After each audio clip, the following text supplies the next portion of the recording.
भाइयों मित्रों नमस्कार। भाइयों मित्रों, आजकल आपने देखा होगा सबसे ज़्यादा अगर कोई व्यापार फलीभूत हो रहा है तो वह है धर्म का व्यापार। धर्म एक दुकानदारी बन चुका है। धर्म से सत्ताएं प्राप्त की जाती हैं। धर्म के नाम पर गुमराह करके लोगों का शोषण किया जाता है और धर्म को भिन्न भिन्न प्रकार से इस्तेमाल कर धर्म का लाभ उठाया जाता है।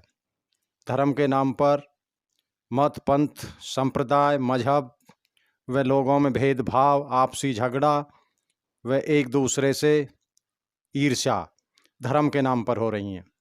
क्या ये धर्म है? क्या इसको धर्म मान सकते हो? क्या परमात्मा की, ईश्वर की, परब्रह्म परमेश्वर की अदालत में ये सब धर्म मान्य हैं? क्या धर्म के मानक परमात्मा ने लोगों के लिए अलग अलग बनाए हैं? नहीं बनाए हैं। ये सब पाखंड है। धर्म किसे कहते हैं, हम आज इस पर बात करते हैं। धर्म किसी भी वस्तु स्वाभाविक गुणों को उसका धर्म कहते हैं। जैसे अग्नि का धर्म उसकी गर्मी और तेज है। गर्मी और तेज के बिना अग्नि की कोई सत्ता नहीं है। अतः मनुष्य का स्वाभाविक गुण मानवता है, यही उसका धर्म है। कुरान कहती है मुस्लिम बनो, बाइबिल कहती है ईसाई बनो, किंतु वेद कहता है मनुर्भाव अर्थात मनुष्य बन जाओ, यही धर्म है। अतः वेद मानव धर्म का नियम शास्त्र है।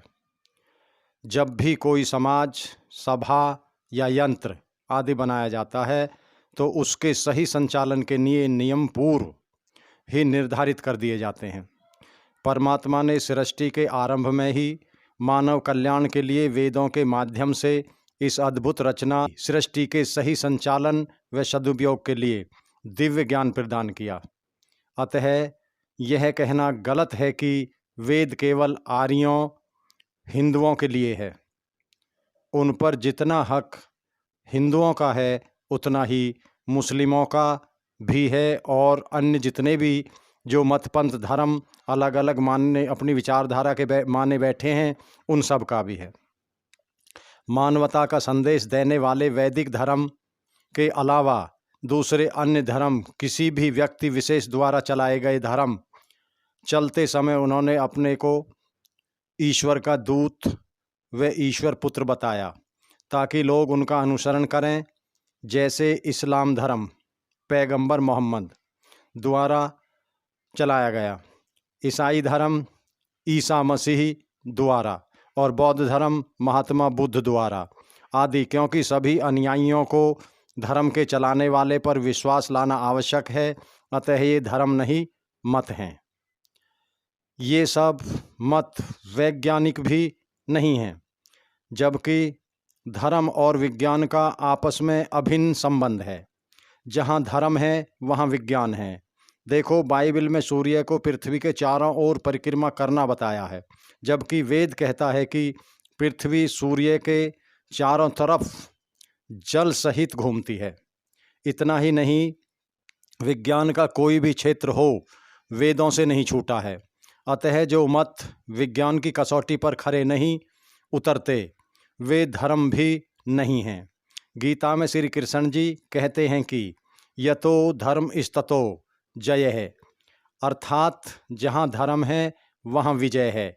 आगे आता है कि वेदो अखिलो धर्म मूलम, अर्थात वेद धर्म का मूल है। वेदों के आधार पर महर्षि मनु ने धर्म के 10 लक्षण बताए हैं। धीर्ति, क्षमा, दोमो स्थेयम, शौचमिंद्रिय निग्रह, धीर विद्या, सत्यम, क्रोधो, दशकम धर्म लक्षणम। धीर्ति कठिनाइयों से, जो शुरू में धीर्ति शब्द आता है, कठिनाइयों से न घबराना। क्षमा, शक्ति होते हुए भी दूसरों को माफ़ कर देना। दम है, मन को वश में करना, समाधि के बिना यह संभव नहीं। अस्ते, चोरी न करना, मन, वचन और कर्म से किसी भी पर पदार्थ या धन का लालच न करना। शौच है, शरीर, मन एवं बुद्धि को पवित्र रखना। इंद्रिय है निग्रह। इंद्रियों अर्थात आँख, वाणी, कान, नाक और त्वचा को अपने वश में रखना और वासनाओं से बचना। धी बुद्धिमान बनना अर्थात प्रत्येक कर्म को सोच विचार कर करना और अच्छी बुद्धि धारण करना। विद्या सत्य वेद ज्ञान ग्रहण करना, सत्य सच बोलना, सत्य का आचरण करना। अक्रोध है क्रोध न करना, क्रोध को वश में करना। ये 10 लक्षण मनु महाराज ने धर्म के बताए हैं। इन 10 नियमों का पालन करना धर्म है। यही धर्म के 10 लक्षण हैं। यदि ये गुण या लक्षण किसी भी व्यक्ति में हैं तो वह धार्मिक है। मनुष्य बिना सिखाए अपने आप कुछ नहीं सीखता है, जबकि ईश्वर ने अन्य जीवों को कुछ स्वाभाविक ज्ञान दिया है जिससे उनका जीवन चल जाए। जैसे मनुष्य को बिना सिखाए न चलना आए, न बोलना, न तैरना और न खाना आदि कुछ नहीं आता, जबकि हिरण का बच्चा पैदा होते ही दौड़ने लगता है, तैरने लगता है। यही बात अन्य गाय, भैंस, शेर, मछली, सर्प, कीट, पतंग आदि के साथ है। अतः ईश्वर ने मनुष्य के सीखने के लिए भी तो कोई ज्ञान दिया होगा जिसे धर्म कहते हैं। जैसे भारत के संविधान को पढ़कर हम भारत के धर्म, कानून, व्यवस्था, अधिकार आदि को जानते हैं, वैसे ही ईश्वरीय संविधान वेद को पढ़कर ही हम मानवता व ईश्वर की रचना सृष्टि को जानकर सही उन्नति को प्राप्त कर सकते हैं। इसलिए ये सब अपनी विचारधारा के माने हुए धर्म, जिनके आधार पर, जिनकी आड़ में अन्याय, अत्याचार व कत्लेआम किया जाता है, ये कोई धर्म नहीं है। धर्म केवल वेद के अंदर है, जिसमें मानव को बनाने का संदेश दिया गया है, जिसमें मानव के सभी सृष्टि संचालन के लिए जो मानक होने चाहिए वो तय किए गए हैं। किस व्यक्ति का किस व्यक्ति के साथ कैसा व्यवहार होना चाहिए, व्यक्ति को क्या करना चाहिए, व्यक्ति के लिए क्या जरूरी है, और मनुष्य जीवन पाने के बाद मनुष्य की क्या क्या जिम्मेदारियां हैं, उसके क्या क्या दायित्व हैं, क्या क्या अधिकार हैं, ये सब